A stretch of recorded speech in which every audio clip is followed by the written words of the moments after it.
everybody, my bad here with little bad. Got Miss Bad behind the camera and little bad on the floor. Coming in today with a purebred dog buying, owning versus a rescue dog. Rescue dog's obviously licking right now. What are you doing, buddy? You're about to be in a video. So Maynard right here is 11 years old. Maynard is a purebred Boston Terrier. I bought him. Had him since he came out of his mother's womb. I bought him from my mother when she used to breed Boston Terriers. I paid $250 for him 11 and a half years ago. He'll be 12 at the end of this year. But he's been a very, very good companion of mine. He learned from me when he was very, very young, so he knows exactly what I want and what I expect. I don't ask much from him because he is a lap dog. He used to go with me everywhere. When I do go out and it's not the summertime, I'll take him with me. He likes to ride and stay in the truck or in the car. But he likes to go and be around me. He always likes to play with sticks and do things like that. And he's been a very, very good dog. If you want to go the route of having something from when it is a very, very tiny puppy and raise it up as long as you're a responsible owner, it's not a bad route to go. Maynard, like I said, he's been my best friend for a long time, and he's a very, very, very good dog. And there's not much that I can say that's bad about Maynard because I'm the one that trained him. And the dog that you own is only as good as you train it. And he's been with me for a very long time. He's been a very good baby. Now, Apollo here. Come here, Apollo Mans. Come here, Apollo Mans. He came from a very good home, so he wasn't a rescue out of the sense that he needed to be rescued away from a bad home. What Paulo did is he ate the landlord's chicken of a friend of ours, and he got in trouble and they didn't want him around anymore, so my friend had to get rid of him. My friend was very, very loving to him, so he was very good around our kids, and I decided to take him in. Now Paulo has been with us for 4 months. And yeah, his name was Apollo, but I just call him Paulo. But Apollo, or Paulo, has been with us for about 4 months now. When we got him, he was a little bit over a year old. But he's nothing but a big old baby. Now he's a pit bull mix. Might be, I don't think he's pure pit bull, but I think he's mostly pit bull, but he's definitely a pit bull mix. But all he really cares about is being loved and trying to lick somebody and getting a little bit of play. He doesn't like to play with toys or balls. He likes hands-on human interaction. Another thing about Paulo is this might be the breed thing or just him in general, but he has very, very strong emotions. Like, if I start getting aggravated at him or disappointed in him and I raise my voice, his feelings get hurt. Mama will do your manicure after this video, baby.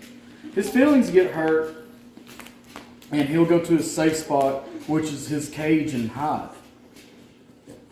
He's also a puppy, so in his cage, I like to keep him a nice doggy bed in it.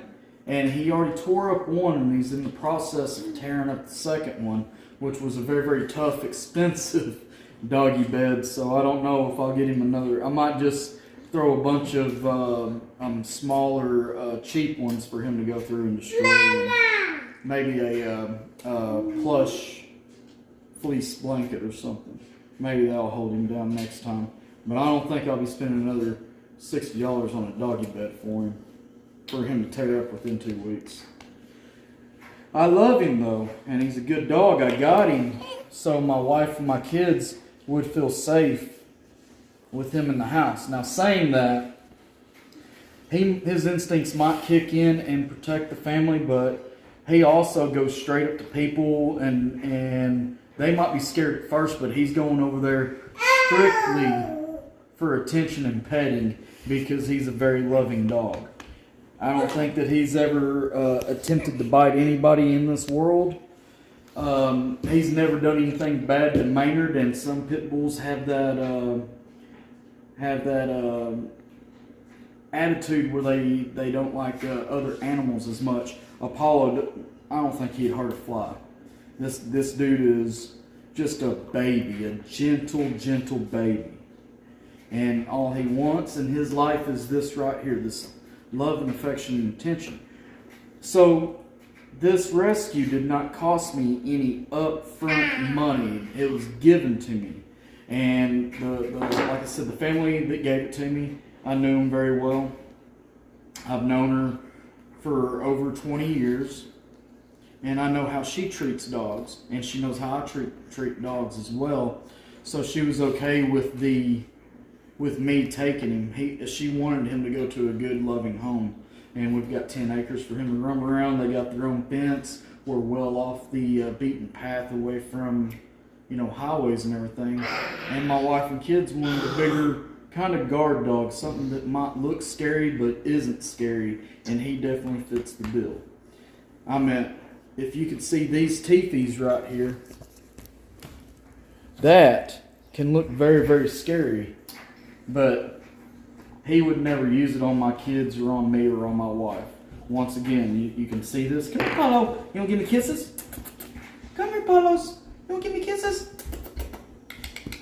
He's a good boy. This is all he wants. This is all he cares about.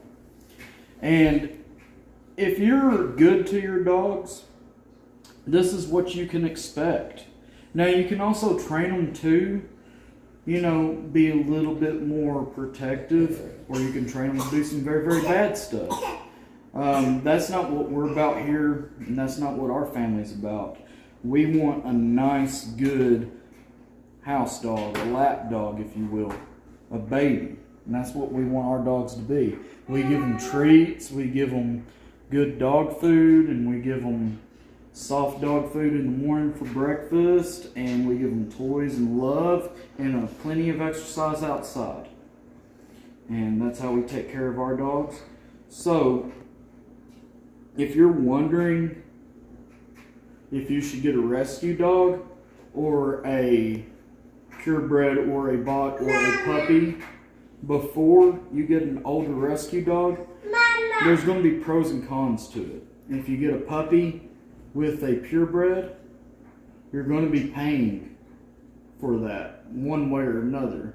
Puppies, you're going to have to house train. You're going to have to get them motivated to do the certain things that you want. Now, if you get an older dog like this, he might be already set in his ways, which I got him a little bit above 1, so I'm still teaching him what he needs to know. He's still teachable at this point. But if you get an older one, say 2, 3, 4-year-old dog that's a rescue, they're going to be set in their ways. There's a reason why you have this saying you can't teach an old dog new tricks. About the most you're going to be able to teach that dog is to go outside and potty, sit, and stay. That's about it. What I recommend you figure out what's best for you and your family. I recommend you look at the situation of what you want and what you need and what you can afford.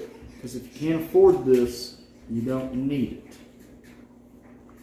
Now, I love my dogs very, very much. We're going to be getting quite a few more in the next coming years and starting a kennel of our own. It won't be for pit bulls. It will be for French bulldogs and Boston terriers and making a designer breed of a French. But this is our introduction into talking about our dogs and how we treat our dogs and how we love our dogs. This is Paulo. Now, this is Little Bad, and I'm My Bad. Please like, share, and subscribe. Tell My Bad what you'd like to see, and I'll try to do it to the best of my abilities. Y'all have a wonderful day. Bye-bye.